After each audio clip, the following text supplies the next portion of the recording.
अपने भक्त की करुण पुकार को सुन करके भगवान कभी अनसुना नहीं कर सकते।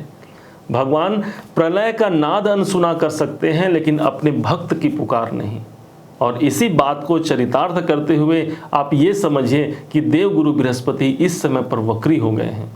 4 सितंबर सन 2023 का वो दिन होगा जिस दिन यही देवगुरु बृहस्पति, जो आपके लग्नाधिपति हैं, जो आपके राशि के स्वामी हैं, मीन राशि के, यही देवगुरु बृहस्पति जब वक्री स्थिति में आएंगे आपके जीवन पे बहुत कुछ परिवर्तन लेकर के आएंगे। और ये 31 दिसंबर तक रहेंगे, मतलब पूरे के पूरे 118 दिन जो होंगे वो उन्नति कारक होंगे। कैसे होंगे, क्या होगा, इसी बात को आप और हम मिल करके इस चार्ट के माध्यम से समझते हैं। देवगुरु बृहस्पति, आपको पता है कि पिछले 21 अप्रैल से वो आपके द्वितीय भाव पर गोचर कर रहे हैं। और अभी तक ये क्या हुआ था, इनके साथ में राहु देव विद्यमान है। गुरु और राहु दोनों मिल करके एक संग बैठते हैं और एक योग बन जाता है, गुरु चांडाल योग। माना कि गुरु को किसी भी प्रकार से शुभता देने के लिए बारंबार इस राहु ने उसका मार्ग अवरुद्ध किया। और जहां गुरु का मार्ग अवरुद्ध हुआ, इसका मतलब आपके लग्नाधिपति का मार्ग अवरुद्ध हुआ, मतलब आपका हुआ। इसके पूर्व वीडियो में आपने समझा था कि राहु इस समय पर डिग्री वाइज उनकी कैपेबिलिटी कमजोर हो गई है, अर्थात वो मात्र 25% का रिजल्ट दे पाएंगे। परंतु अभी देवगुरु बृहस्पति इस वक्र स्थिति में आकर के पूरे 3 गुना इनकी वृद्धि हो जाएगी, इनके फलों में वृद्धि हो जाएगी। और सिर्फ यही नहीं, ये आपके धन भाव को तो प्रभावित करेंगे ही करेंगे, साथ ही साथ ये आपके लग्न भाव को भी शुभता युक्त प्रभावित करेंगे। धन भाव पर गुरु का वक्री होना आर्थिक परिप्रेक्ष्य से इससे बेहतर समय नहीं हो सकता आपके लिए। कोई भी प्रकार के आर्थिक यदि कमजोरी हमारे अंदर है, यदि हम आर्थिक रूप से सक्षम नहीं हो पा रहे हैं, यदि हम आर्थिक रूप से कोई सुदृढ़ता हमारे जीवन पर आकर्षित नहीं हो पा रही है, ये मानिए कि देवगुरु बृहस्पति उन सब कारक तत्वों को आपके जीवन पर लाकर प्रदर्शित करेंगे जिसको आपने कभी धन के रूप में चाहा था। धन भाव पर देवगुरु बृहस्पति का वक्री होना बहुत उत्तम माना जाएगा धन प्राप्ति के दृष्टिकोण से। कहां मेरे धन जाने हैं और कहां से मेरे धन आने हैं, इस बात का आप आकलन लगाइए। निश्चय मानिए ये 118 दिन आपके जीवन में बहुत परिवर्तनकारी हो सकता है। सिर्फ यही नहीं, दूसरा भाव जो होता है वो हमारे कुटुंब का होता है, हमारे परिवार का होता है। अपने कुटुंब से मिलने का, उनके साथ अपना समय व्यतीत करने का एक सुंदर संजोग भी इस समय पर बनेगा। किसी कारण से कुटुंब में अशांति बनी हुई है, वहां पर भी शांति का माहौल क्रिएट होते हुए आप देख सकते हैं। दूसरा भाव यही वो भाव है जो हमारी वाणी का है, हमारी बातचीत है। दूसरा घर, गुरु स्वयं एक गुरुत्वाकर्षण से परिपूर्ण ग्रह माने गए हैं। गुरु में गुमान होता है, गुरु में गुरुत्वाकर्षण होता है, और गुरु में एक और सबसे महत्वपूर्ण चीज होता है, वो है ज्ञान। आपके वाणी में इस समय पर एक ऐसी ज्ञान की अभिवृद्धि होगी जिसके माध्यम से आप अपना कार्य तो संवार ही पाएंगे, साथ ही साथ अपने कौटुंबिक जन और अपने कार्य क्षेत्र से जुड़े जितने लोग हैं उन सबका भी आप भला कर पाएंगे। वो प्रभाव, इतना मजबूत प्रभाव स्वयं आपके राशि के स्वामी जो बनते हैं वो गुरु हैं। आप इसे लग्न के आधार पर देखिए, आपको सटीकता 100% बैठेगी। और यदि आपको ज्ञात नहीं है आपका लग्न कौन सा है, उस स्थिति में इसे आप राशि के अनुसार देख सकते हैं, क्योंकि राशि का जो चाल होता है ये चंद्रमा के द्वारा चला जाता है। और चंद्रमा हमारे मन के कारक होते हैं। माना जाता है जहां हमारा मन होता है हमारा कर्म भी वहीं होता है, और जहां कर्म होगा वहीं सफलता निहित होती है, समाहित होती है। गुरु देवता जब यहाँ पर आपके द्वितीय भाव पर हैं तो 1 नहीं, 2 नहीं, 3 नहीं, पूरे 5 भावों का प्रतिफल आपके झोली पे ला करके डाल देंगे। पहले बात को तो आपने समझा, अब दूसरे बात को समझते हैं। दूसरा ये आपको प्रभाव देंगे आपके लगन का। लगन पर वक्री हो रहे हैं, मतलब आपके धन भाव पर वक्री हो रहे हैं और लगन पर इनका प्रभाव रहेगा। मतलब इनका जितना प्रभाव आपके द्वितीय भाव पर है उसका 50% जो शुभ प्रभाव है वो आपके अपने लग्न पर आ जाएगा। किसी कारण से यदि आपको स्वास्थ्य में नरमा गर्मी बनी हुई है, आपको लगता है कि मेरे स्वास्थ्य बहुत बेहतर नहीं है, गुरु का ये जो अभी वक्री स्थिति है आपके स्वास्थ्य को बनाने के लिए आ रहा है। कहाँ मेरे स्वास्थ्य में मैंने कमी की थी, वो आपको पुनरावृत्ति करने का एक सौभाग्य गुरुदेव देंगे, और कैसे मैं उसे ठीक कर पाऊंगा, इसके लिए ये सौभाग्य आपके जीवन पर ला करके प्रदर्शित कर पाएंगे देवगुरु बृहस्पति। यही हमारे व्यक्तित्व का भाव होता है। व्यक्तित्व में निखार कैसे नहीं आएगी, एक स्वाभिमान युक्त आप इस समय पर जीवन जी पाएंगे। गुरु कौन है, तो गुरु हमारा स्वाभिमान है, और इसलिए स्वाभिमानी व्यक्ति सदैव जीवन पर उन्नति प्राप्त करता है। जो बोलना है बोल दीजिए वाली संभावनाएं सबसे ज़्यादा रहेगी, क्योंकि गुरु आपके द्वितीय भाव, आपके वाणी भाव पर आए हुए हैं, और इसी कारण समाज में पद प्रतिष्ठा ये सब कुछ आपको प्रदर्शित करेंगे। अब ये दो बात हुई, तीसरे बात को समझिएगा। गुरु के पास 3 दृष्टियां हैं, 5वीं, 7वीं और 9वीं दृष्टियां। ये दृष्टियां इतनी महत्वपूर्ण होती हैं, ये जिस भाव को देवगुरु बृहस्पति देखते हैं उस भाव को गंगा जल के समान पवित्र करते हैं। और भाई अभी तो इनके पास चेष्टा बल भी आ गया है। माना जाता है कि कोई ग्रह जब वक्री स्थिति में आता है उनके पास चेष्टा बल की वृद्धि हो जाती है। आपके पास चेष्टा बल की वृद्धि कौन से भाव पर हुई, आपके धन भाव पर।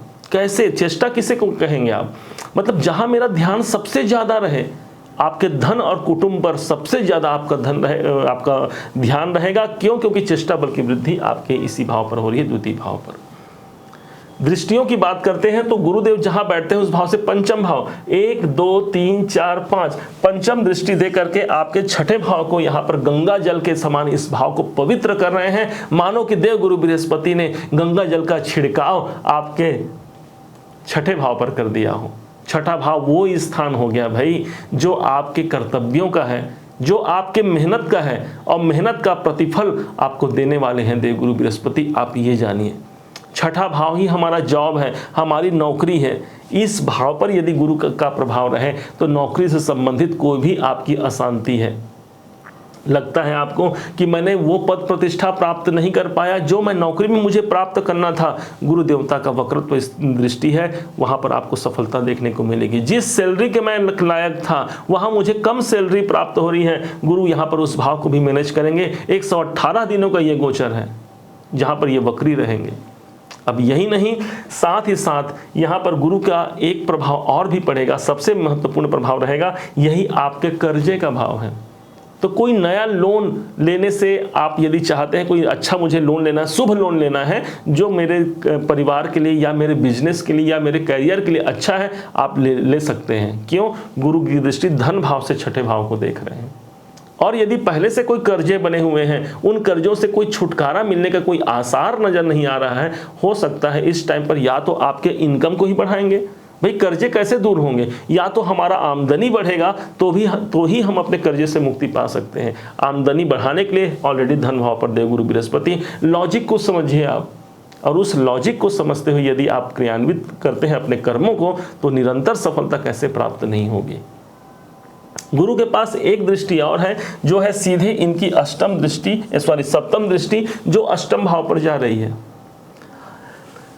अष्टम भाव हमारे रुकावटों का, बाधा का, तनाव का, डिप्रेशन का, इन सब स्थानों को माना गया है अष्टम भाव। देव गुरु बृहस्पति की वक्रत्व दृष्टि यदि पड़ती है तो धन भाव से दृष्टि पड़ती है तो बाधा रुकावटें कितने समय तक ठहर पाएंगे, हमें उसको समझना है। और देखिए हमें हमेशा पॉजिटिविटी सोचना है। पॉजिटिव सोचना एक सबसे बड़े इस गुरु के प्रभाव को, शुभ प्रभाव को अपने अंदर आत्मसात करना है। आप ये जानिए, जब जब हम नकारात्मकता की ओर बढ़ते हैं तब तब हमारे गुरु जो है निर्बल हो जाते हैं।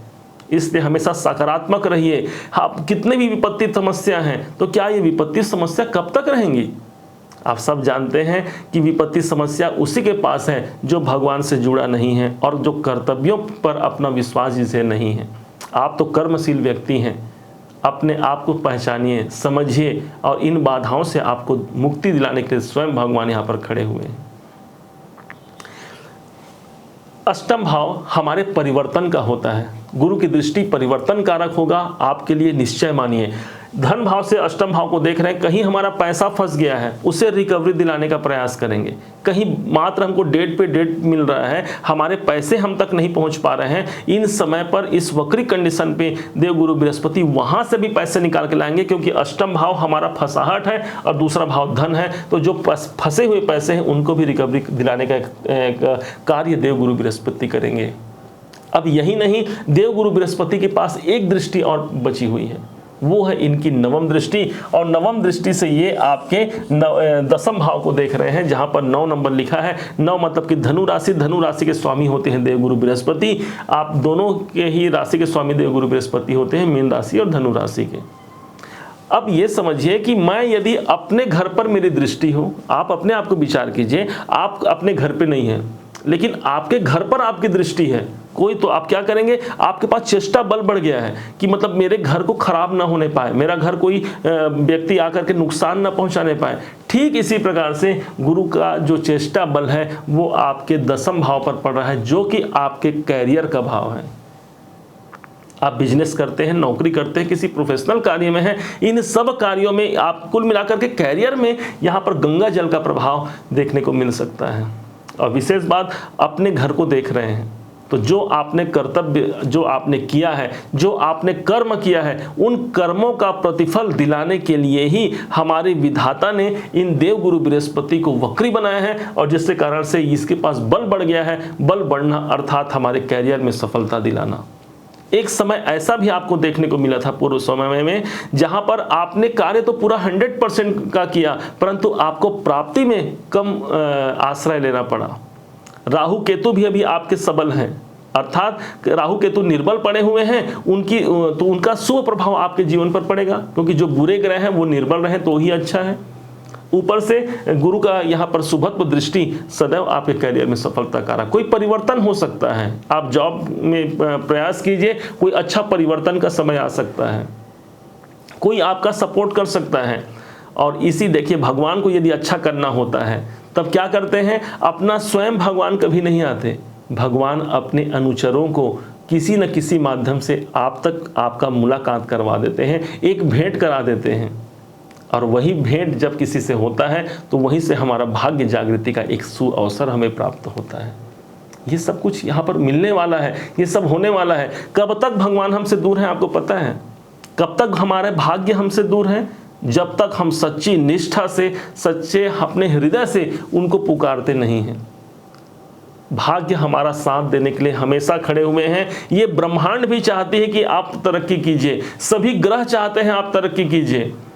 हमें जो नकारात्मकता बसी हुई है उसको निकालना पड़ेगा, जो हमारे अवचेतन मन में जो नकारात्मकता बैठी हुई है उसको निकालना पड़ेगा, और ऐसे बातों को समझना होगा। देखिए, आप इस वीडियो तक आए हैं, यूं ही नहीं आए हैं, आपके परमात्मा, आपके भगवान इसे दिखाना चाहते थे आपको, तभी आप इस वीडियो पर आ पाए हैं। कैसे देखो, कैसे परिवर्तन हो रहा है, और स्वयं जागृति हो जाओ और साथ में सकारात्मकता ली हुए अपने करियर को निर्वहन करो, निश्चय मानिए वहां पर सफलता निहित है। अब यही नहीं, अभी आप देखेंगे कि शनि भी इस समय पर वक्री चल रहे हैं। कहां पर? आपके 11वें नंबर पर वक्री, सॉरी आपके 12वें भाव पर, जहां पर 11 नंबर लिखा है वहां पर वक्री चल रहे हैं शनिदेव।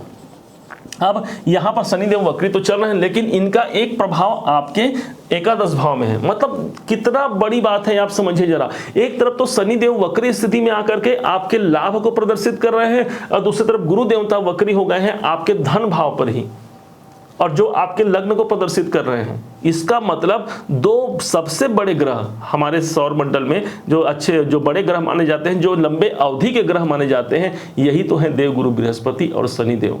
शनि का ट्रांजिट 2.5 साल का होता है, गुरु का ट्रांजिट 1 वर्ष का होता है। हमें कोई बड़ी घटना निकालनी होती है कि किसी व्यक्ति या किसी के जीवन में कोई बड़ी घटना कब घटेगी, उस समय पर इन शनि और गुरु के ट्रांजिट का उपयोग किया जाता है, और इनके द्वारा निकल पाता है कि कौन सी घटना कब घटेगी। आपके जीवन पे ये शनि और गुरु के जो वक्री प्रभाव है उसका क्या प्रभाव होगा, क्योंकि शनि देवता 17 जून से लेकर के 4 नवंबर तक अभी वक्री चल रहे हैं, और ये अभी ऑलरेडी 31 दिसंबर तक वक्री रहेंगे। इन दोनों के द्वारा कौन सी घटना घटेगी, इसे यदि आप जानना चाहते हैं कमेंट करके बताइएगा। यदि आप हमसे कहेंगे तो हमारे अंदर वो जिज्ञासा होगी कि चलिए, हमें आपने कहा है, और तो हमारे अंदर प्रेरणा आएगी कि हम वो कार्य को करें, और फिर हम प्रयास करके वो वीडियो जल्दी से जल्दी लेकर के आएंगे, जिससे आपको वो 1-2 इवेंट निकल करके आपके सामने आएंगे जो इस टाइम पर होने ही वाले हैं। इस गुरु को मजबूत बनाने के लिए क्या किया जाए? इस गुरु को मजबूत बनाने के लिए, जो कि आपके लग्नाधिपति हैं, आप पीला पुखराज धारण कीजिए। आपके लिए सदैव सफलता कारक होगा, लग्न के आधार पे बता रहे हैं। और दूसरा ये हो गया, कोई भी पीला पुखराज हो या कोई भी रत्न आपने धारण किया है, बिना उसे कुंडली देखे बिना आप धारण नहीं करना चाहिए आपको, क्योंकि एक ही रत्न हमें राजा बना सकता है और एक ही रत्न जो हमें रंक बना सकता है वही रत्न। तो इसलिए रत्नों का परीक्षण बड़े सोच समझ कर करना चाहिए। और जब आप, हो सकता है कि आप पीले पुखराज को किस में पहनना है, तो इसे इंडेक्स फिंगर में, आपके तर्जनी उंगली में पहनना है, सोने में धारण करना है। यदि आपके पास सोने खरीदने का भी सामर्थ्य नहीं है तो आप ये मानिए, हमारे शास्त्रों में कहा गया है कि पीला जो धातु होता है अर्थात पीतल, इसमें भी बनवाया जा सकता है। और यदि किसी के पास पुखराज खरीदने का भी सामर्थ्य नहीं है, तब तो भाई हमारे शास्त्रों में इसके लिए भी उपाय बताया गया है कि पीले पुखराज की जगह में आप केले के वृक्ष का उपयोग कर सकते हैं। केले का जो वृक्ष होता है उसकी जो जड़ें होती हैं, साक्षात देवगुरु बृहस्पति का स्थान है। पीला पुखराज, एक तरफ आप इतने महंगे पीले पुखराज को आप धारण कर लीजिए, एक तरफ केले के जड़ को धारण कर लीजिए, दोनों ही एक समान है। और बल्कि मैं ये कहूँगा कि पीला पुखराज से ज़्यादा कार्य आपका केले का जड़ करेगा। कैसे करना है? इसे गुरुवार के दिन घर लेकर के आना है जड़ को, और ला करके पीले कपड़े के ऊपर रख करके इसकी पूजा कर दीजिए और उसे बांध करके सील करके अपने दाहिने भुजा में बांध लीजिए। यदि आप पुरुष हैं तो दाहिने भुजा में, यदि आप स्त्री हैं तो बाएं भुजा में बांधिए। सदैव के लिए आपके लिए भाग्य उन्नति कारक, सफलता कारक और बहुत ज़्यादा धनदायक ये गुरुदेव बन जाएंगे। उम्मीद है आप सबने इसे समझा है, आप सबने इसे जाना है। यदि आपने इसे समझा है, जाना है, मेरे समझाने का प्रयास यदि आपको सार्थक लगा हो, मेरे समझाने का तरीका यदि आपको सार्थक लगा हो, तो अपना प्यार भरा लाइक और कमेंट करना कभी मत भूलिएगा। आपके एक लाइक और कमेंट से बहुत सकारात्मकता मिलती है हमें, कि हमें ऐसा लगता है कि हाँ, हमने अच्छा कार्य किया है और आपने हमें सराहा है। आप के इस लाइक के बदले हमें बहुत अच्छा प्रभाव पड़ता है हमारे हृदय में, ताकि हम भविष्य में और अच्छे ऐसे ही वीडियो लेकर के आपके समक्ष आते ही रहते हैं। आप हमारे नए व्यूवर हैं और आपने अभी तक हमारे चैनल को सब्सक्राइब नहीं किया है, सब्सक्राइब करके रखेंगे, ताकि ऐसे ही ज्ञानवर्धक वीडियो आपके समक्ष ला करके हम आपको दिखा पाएँ। उम्मीद है कि आप सभी का दिवस बहुत मंगलमय रहे और सदैव आपका दिवस मंगलमय हो। इन्हीं शुभकामनाओं के साथ जय श्री राम।